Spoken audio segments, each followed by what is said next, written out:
বর্তমানে দিন শিক্ষা বা দিনী ইলমের একেবারে আকাল, মানে দিনী ইলমটা বর্তমানে খুব অপদস্থ, অপমানিত।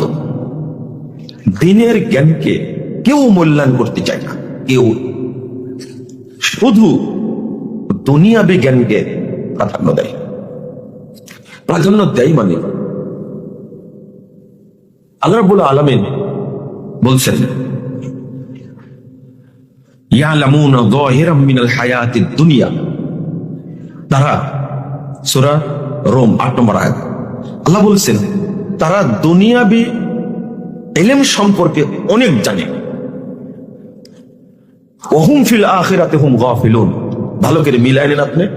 কিন্তু আখিরাতের ব্যাপারে তারা জাহেল, তারা গাফিল।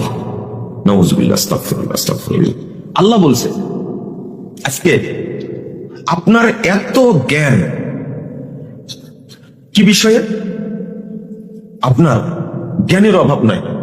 এক একজন ইঞ্জিনিয়ার এত দক্ষ, এক একজন ডাক্তার এত দক্ষ, আপনি সিরিয়াল পাবেন না।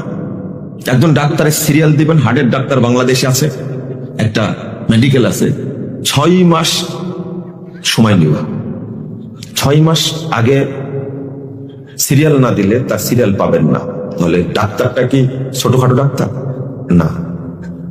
ওর ভিজিট সম্ভবত 20 কি 30 হাজার টাকা, শুধু দেখে দিবে। তো খারাপ ডাক্তার হলে এরকম হতো। আপনি একজন ইঞ্জিনিয়ার, আপনি একটা কাজ করতে দেন, ওর হিসাবই আলাদা, এত অভিজ্ঞতা। একজন সচিব, তার পাওয়ার কত, অনেক পাওয়ার।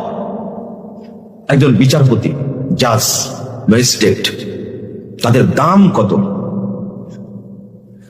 তারা এই ইলমে, দুনিয়ার ইলমে, দুনিয়ার জ্ঞানে অভিজ্ঞ, প্রাজ্ঞ। কিন্তু দিনের ব্যাপারে কি?